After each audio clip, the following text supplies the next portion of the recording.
My wife secretly gave away my daughter's college fund, then karma arrived at our front door. I never thought I would be the kind of person writing one of these stories, but after everything that happened, I need to get it off my chest. I'm a 52-year-old father from Ohio. My wife, Karen, and I had been married for 23 years. We weren't rich, but we built a comfortable life. I worked long hours as an electrical supervisor while Karen handled most of the household finances. We had one daughter, Emily, who was the center of our world. From the day she was born, I started putting money aside for her future. Every overtime shift, every holiday I worked instead of relaxing with friends, every bonus check I put a portion into a college fund. By the time Emily was 17, the account had grown to nearly $95,000. It wasn't enough to make us wealthy, but it was enough to give her a strong start in life. Emily was an excellent student and had dreams of becoming a veterinarian. One evening, she came home excited because she had been accepted into her dream university. We celebrated with pizza and cake, and I remember thinking all those years of sacrifice had finally paid off. A few weeks later, I went to the bank to review some paperwork. The representative looked confused when I mentioned the college fund. She politely informed me that most of the money had already been withdrawn months earlier. I thought there had to be some mistake. There wasn't. Nearly $80,000 was gone. My hands were shaking as I drove home. When I confronted Karen, she immediately became defensive. After hours of arguing, the truth came out. Her younger brother, Brian, had gotten himself into serious debt after a series of failed business ventures. Instead of telling me, Karen had secretly given him almost all of Emily's college money. She said she believed he would pay it back within a year. I was speechless. Emily overheard part of the argument and came downstairs crying. The look on her face broke my heart. Years of sacrifice had disappeared because Karen decided her brother's mistakes were more important than our daughter's future. The next few months were a nightmare. Emily lost her chance to attend her dream school because we couldn't cover the costs. She settled for a local college and tried to act strong, but I could see how disappointed she was. Brian stopped answering calls, and every promise Karen made about repayment turned out to be empty. Our marriage deteriorated quickly.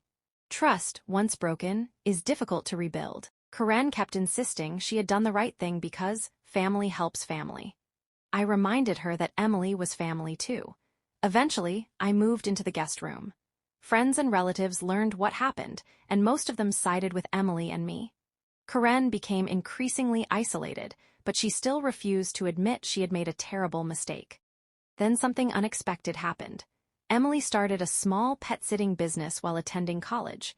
She worked harder than anyone I knew. Within 2 years, she had dozens of clients and even hired other students. Watching her determination made me proud, even though I still felt guilty for failing to protect the fund. Meanwhile, Brian's situation grew worse. Creditors were calling constantly, and several lawsuits were filed against him. Karen continued trying to help him financially, using her own savings this time. It was like watching someone pour water into a bucket full of holes. 3 years later, karma finally knocked on our front door. One rainy Saturday morning, Karen answered a loud knock and froze. Standing outside was Brian with 2 suitcases and nowhere to go. His house had been foreclosed, his latest business had collapsed, and he was essentially broke. Karen let him in immediately. I could tell she expected sympathy from me, but I had none left.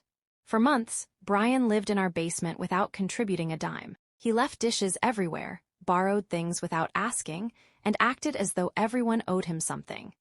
Emily had graduated by then and was running a successful animal care company. She rarely visited because she couldn't stand being around her uncle. One evening, she came over for dinner. Brian started bragging about a new investment opportunity and hinted that Emily should lend him money. The room went silent. Emily calmly looked at him and said, "You already spent the money you owed me." Brian laughed awkwardly and said that was in the past. Emily stood up and replied, "The consequences are happening right now." Then she walked out. Even Karen had no response. A few weeks later, I learned that Emily had been nominated for a prestigious Young Entrepreneur Award in our state. The ceremony was held downtown, and hundreds of local business leaders attended. Karen desperately wanted to go, believing it would help repair her relationship with Emily. To my surprise, Emily invited me but not her mother. Karen was devastated. She cried for days and accused Emily of being cruel. For the first time, I told Karen exactly what I had been thinking for years. I said that Emily wasn't punishing her, she was protecting herself. Trust had consequences, and Karen had chosen to break it. The award ceremony was incredible. Emily won. During her speech, she thanked mentors, employees, and me for supporting her. She never mentioned Karen. Watching from the audience, I felt both proud and sad. Proud because my daughter had built something remarkable despite the obstacles. Sad because her relationship with her mother was still broken. When I got home, Karen asked how the event went. I showed her a video of Emily's speech. Karen watched it 3 times. By the end, she was sobbing. She finally understood what her decisions had cost. The next morning, she did something I never expected. She went downstairs, told Brian he had 30 days to move out, and refused to give him any more money. Brian exploded in anger, calling her selfish and ungrateful. The irony was almost unbelievable. The same man who had drained our daughter's future was accusing someone else of being selfish. Karen stood firm. 30 days later, he left. Over the following months, Karen began trying to rebuild trust. She attended counseling, found a second job, and started repaying money into an account for Emily, even though Emily had never asked for it. The amount wasn't large, but it represented accountability. For the first time in years, I saw genuine remorse instead of excuses. Emily remained cautious. She accepted occasional phone calls but kept emotional distance. Healing wasn't something that could be rushed. Every birthday, holiday, and family gathering reminded us of the damage that had been done. Yet slowly, tiny improvements appeared. Karen stopped blaming circumstances and started taking responsibility. She admitted that helping Brian had been less about generosity and more about enabling his bad decisions. That realization changed her. She became more humble and more honest than I had seen in decades. Last year, something happened that brought our story full circle. Emily purchased a beautiful building downtown and expanded her company into a full veterinary and pet care center. The grand opening attracted local media and community leaders. A week before the event, she called me and asked if I would attend. Then she surprised me by saying she wanted Karen there too. I could hear the nervousness in her voice. She explained that while she hadn't forgotten the past, she was tired of carrying anger. The day of the opening, Karen was so anxious she could barely eat breakfast. When we arrived, Emily greeted us at the entrance. For a moment, nobody spoke. Then Karen quietly apologized again, not the rehearsed apologies she had given before, but a sincere one. She admitted she had chosen her brother over her daughter and would regret it for the rest of her life. Emily listened silently. Finally, she hugged her mother. There wasn't a dramatic movie-style reconciliation. Years of pain don't disappear in a single moment, but it was a beginning.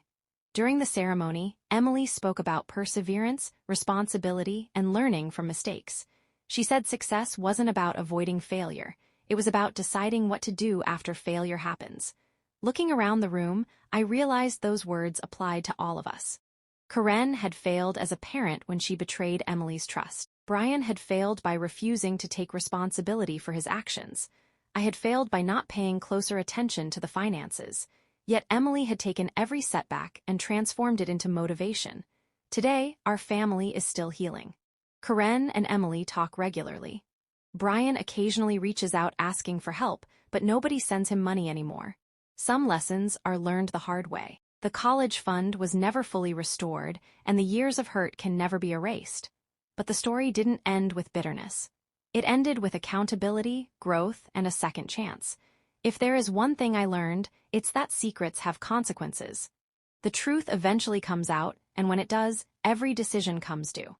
Karen thought she was saving her brother, but she nearly lost her daughter instead. In the end, karma wasn't some dramatic act of revenge.